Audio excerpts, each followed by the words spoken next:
အားလုံးပဲမင်္ဂလာပါဒီ section မှာအခိုင်အလုံမှု disable ဘယ်လိုလုပ်လဲဆိုတဲ့ဟာကိုပြောပြပေးသွားမယ်ပေါ့နော်ဒီဥဆုံး section ကိုဝင်လိုက်မယ်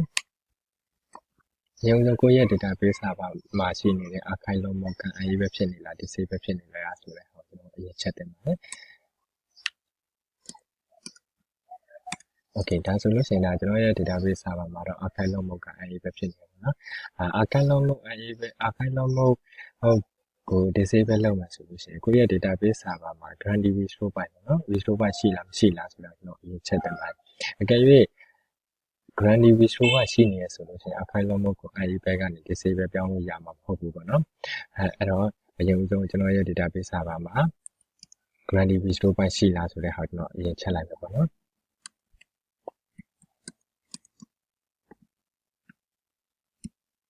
Okay ဒါဆိုရင်ဒါကျွန်တော် database server မှာ ATOL atom ဆိုတဲ့restore point ရှိနေရပေါ့နော်အရင် atom ဆိုတဲ့ restore point ကိုအရင်ဖြတ်လိုက်မယ်ပေါ့နော် Okay grandly restore point ဖြတ်ပြီးသွားမှာပေါ့နော်ဖြတ်ပြီးသွားမှာပဲgrandly restore point မရှိနေမှာပဲအခိုင်အလုံမှုအဲဒီဘက်ကနေ disable mode ကိုချိန်လို့ရမှာပေါ့နော်အဲ့တော့အခိုင်အလုံမှုအဲဒီဘက်ကနေကျွန်တော် disable mode ချိန်လို့မယ်ပေါ့နော်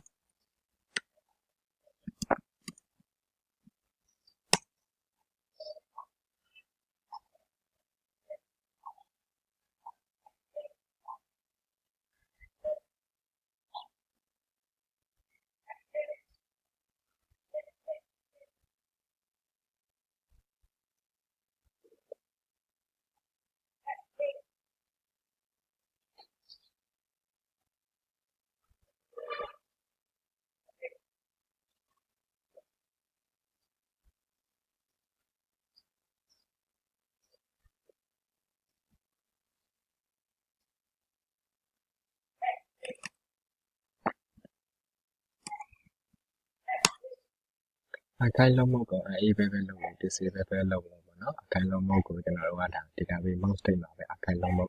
အဲဒီဘက် disable လုပ်တယ်ပေါ့နော်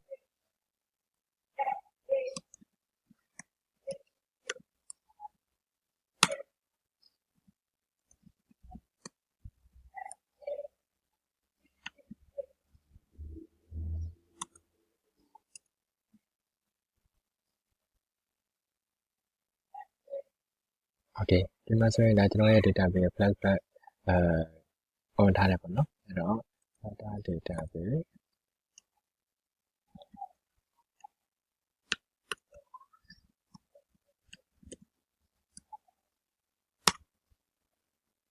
Okay အဲ့ဒါပြီးတော့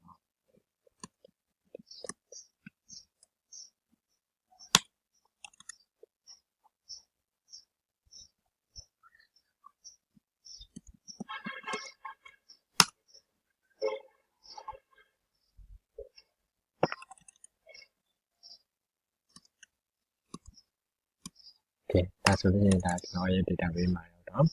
အခိုင်အလုံမှုကို disable လုပ်လိုက်ပြီပေါ့နော်အားလုံးကိုကျေးဇူးတင်ပါတယ်